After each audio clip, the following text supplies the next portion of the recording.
A while back, I made a video about 3 concealed carry mistakes that could get you killed, and it has since become my most watched video with over 1 million views.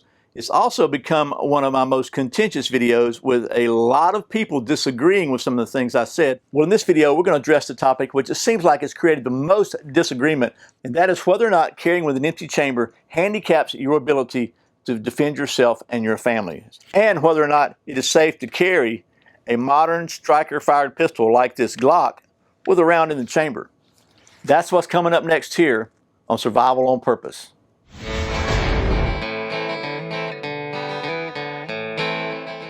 Welcome back to Survival on Purpose, your home for trustworthy information and gear reviews related to camping, survival, and general preparedness for regular folks. My name's Brian. Thanks for joining me. As I said, I made a video about 3 concealed carry mistakes that could get you killed. And again, the one topic that I think I've got the most disagreement about is that carrying without a round in the chamber could severely handicap your ability to defend yourself and potentially possibly get you killed. A lot of people disagree with me on that. So instead of me trying to respond individually to all those comments, I thought I would just make this video because I think it's an important topic. But before we get into that, if you would like to support the channel, I'd like to invite you to go to my Patreon page, patreon.com/survivalonpurpose, where every month we're going to be doing a live stream. I'll be answering your questions. And every month we're going to be doing a giveaway for the members who support us at $5 a month or greater. So if you're interested in that, there'll be a link in the description below. And so there's that. So let's talk about should you carry with a round in the chamber. And I'm not going to rehash that entire video. It'll be up here. There'll be a link to it right up here if you haven't seen it. But I do think it's important enough to review the main topics, just kind of set the tone for this. So first of all, yes, I believe that you should carry with a round in the chamber if you are confident and competent enough to do so. We'll talk about that in just a minute too. So what I thought we'd talk about is we're going to talk about why I think you should carry around in the chamber. We'll talk about whether this Glock and most other modern striker-fired pistols are safe to carry with a round in the chamber. And we'll also talk about what I consider the external safety on my Glock. And then we'll talk about competence and confidence, and we'll wrap this up. So first of all, yes, I do believe that not carrying with a loaded chamber is going to decrease your ability to defend yourself and your family. There's 3 main reasons for that, and I'll go over them real quickly. I don't want to rehash the whole video. First one is that's something else you got to do in a very, very stressful situation.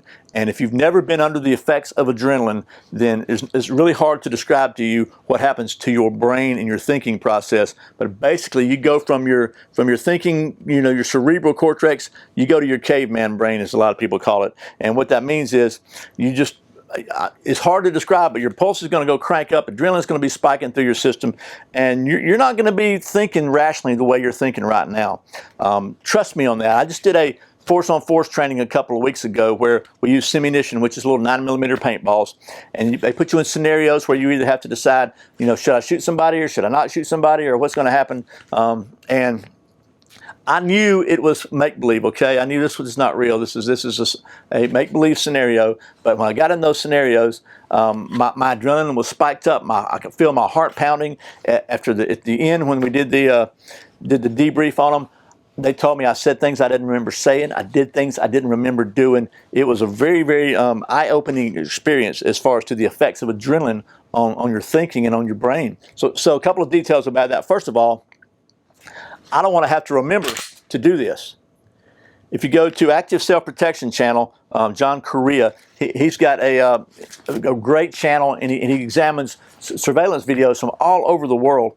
And there's several of them I've seen where a good guy had to draw his gun against a bad guy in a tense situation, and he went to go click, and he realized it wasn't racked. And by the time he tried to rack it, he was shot and in many cases dead. So just because you just forgot to do it. The second thing is, even if you remember, you may not be able to get it right because you lose a lot of fine motor skills. It's all really about gross motor skills when you're under adrenaline. So that's the first reason. This is going to be the longest part of this video. I'm sorry. The second reason is because to do it right and do it quickly, it takes 2 hands. This way, you got to rack it quickly.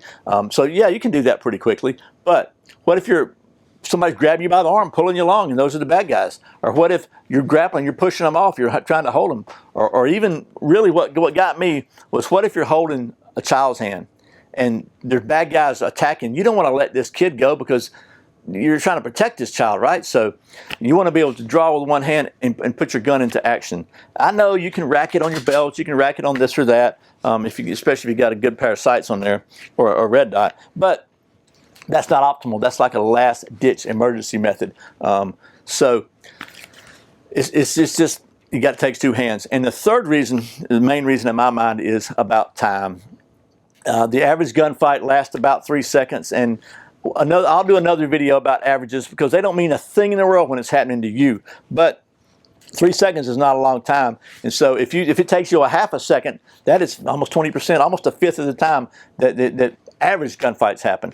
And believe it or not, most predators are cowards, so they're going to surprise ambush you. So typically, if you're attacked, it's going to be a surprise. You're not going to see them coming and have time to get out and do all this stuff. If you think that, you're fooling yourself. And if you got time to do that, you can just leave, because it is always better to not be shot than to shoot the bad guy. So bottom line, I really believe it is a significant handicap to not carry one in the chamber. Now, again, we're going to address competence and confidence and whether you should carry with one in the chamber in just a minute at the end of the video. But that being said, one other comment I get a lot is, well, that's why I carry a revolver, because it's always safe and it's always loaded. That's another video. We're not going to get into revolvers versus semi-auto, other than to say that I'm carrying a semi-auto. I think that most, if not all, forces now are carrying semi-auto. You don't see the military carrying revolvers, maybe in some special application, I don't know. There's a reason why people who count on a firearm to defend their lives carry semi-automatic pistols. People that count on a pistol carry semi-automatic pistols. Revolvers are typically, at least for self-defense, are last century technology. If that offends you, I'm sorry, but it's true. So for the purposes of this video, we're going to assume that you're going to carry a modern striker-fired semi-automatic pistol, and we're going to talk about that. Now, I know you can get them with if you're a 1911 guy, I know you got that cocked and locked thing going, and you practice that so you can do it so smoothly and all that. That's good, but in my opinion, that's an expert's gun, and most people are not experts. Just to be real, I don't consider myself an expert, and I've got a pretty good bit of trigger time. So we're gonna address modern striker-fired semi-auto pistols. So as you can see, this is a Glock, and there is no external safety switch on here, right? But there are 3 safeties on here. So let me just get you down to the old workbench. We'll talk about those safeties, then we'll come back and talk about my external safety from my Glock, and we'll wrap this thing up. Okay, so here is Glock 19, and I'm going to show you the first safety on this pistol is the trigger safety, and that's the little toggle right there, that little tab on the trigger that you notice when I push it, it moves backwards. And so just show you to cock this thing. So I'm gonna try to move the trigger without pushing that little toggle down, and you can see it won't move. It just won't move. But when you push that little toggle down with your finger on the trigger, or something else, anything else that touches that, it allows the trigger to continue its rearward motion and release the firing pin. Let's take this apart now and I'll show you a couple of other safeties in here. This thing right here, this little round thing, that's the firing pin safety. And that blocks the firing pin if the trigger's not pulled. And then this thing here is a drop safety. So if it's dropped, that disengages the striker. So those are 2 internal safeties. So technically, I guess the people that said that Glock does not have a safety are correct. It does not have a safety, it has 3 safeties. So that was a quick look at the actual internal safeties and the trigger safety on this Glock 19. So there are safeties on here. That's why they call it the safe action pistol. But you notice there's no safety lever on here. Like a 1911, definitely has a safety over here. Some of them have ambidextrous safeties if you got a fancy one. So you can carry it typically cocked and locked with a safety on. And that's again a whole nother video. Most 1911 guys aren't going to, once they saw this was a Glock, are not going to continue watching anyway. So anyway, that's neither here nor there. But I'm going to show you what I consider my external safety for this Glock. That is a good holster. And you see, I like hog holsters, Kydex holsters. And what I mean by a good holster is, first of all, one that protects the trigger. Really, really important. I mean, that's the part that makes it go bang, so you want to make sure that nothing can make it go bang if you're not intentionally doing so. And so that's why I like Kydex, because it does cover the trigger up and it does really protect it. Another reason I like Kydex It's because it is stiff and strong. It doesn't get floppy. I'm amazed at the people that will spend $500, $600, $700 on a new handgun and buy a $20 neoprene holster, or just the cheapest holster they can buy.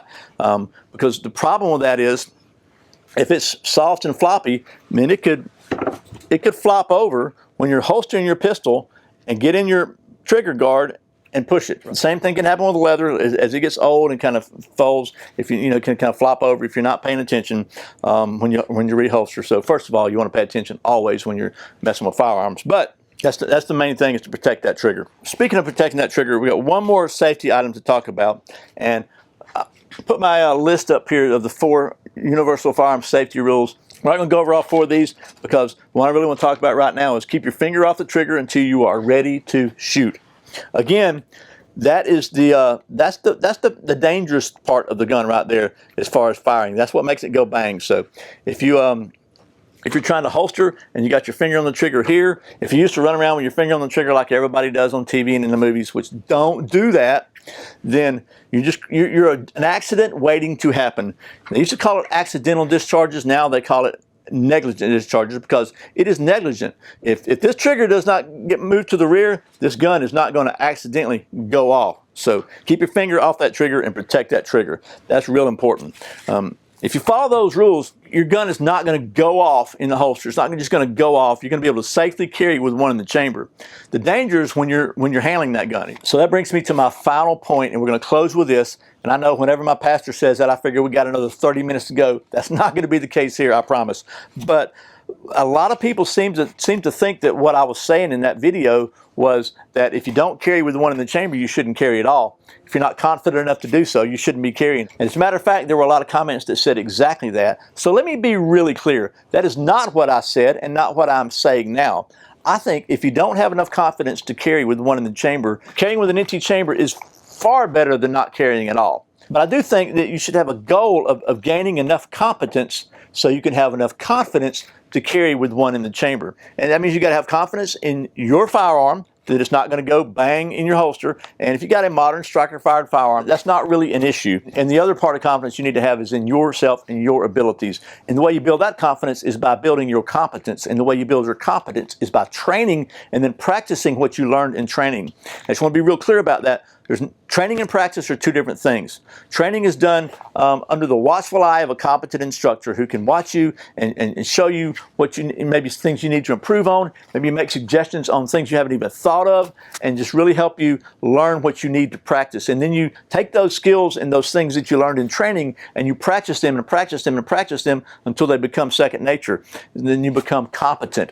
When you become competent, you'll be confident, and you'll be able to safely carry confidently with the one in the chamber, and which, in my opinion, will definitely increase your chances of survival in the, God forbid, circumstance that you ever have to use your firearm in self-defense. And speaking of training, you know this, I've already said it before, I highly recommend Tactical Response up in Camden, Tennessee. And I've been to some great training at some other places, but the training I've received at Tactical Response is hands down the very best I have ever been to. Chuck Norris can hit 11 out of 10 targets with 9 bullets.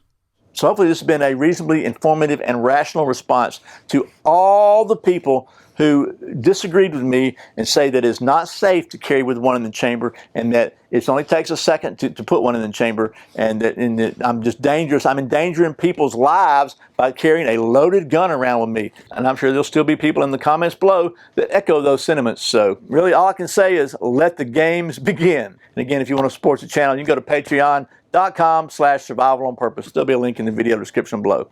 I really sincerely appreciate your support. Once again, my name's Brian. You're watching Survival on Purpose. Remember, survival's not an accident, so be prepared.